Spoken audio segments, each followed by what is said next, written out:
Hello প্রিয় বন্ধুরা, আমি আজকে কথা বলবো যে পিত্তথলিতে কেন পাথর হতে পারে।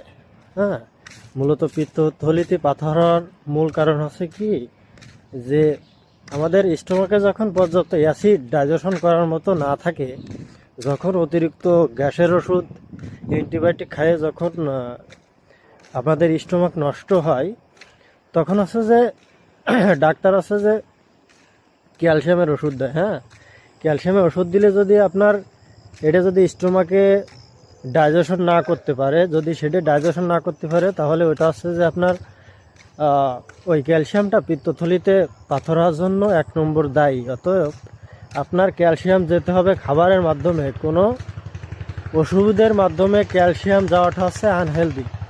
ঠিক আছে।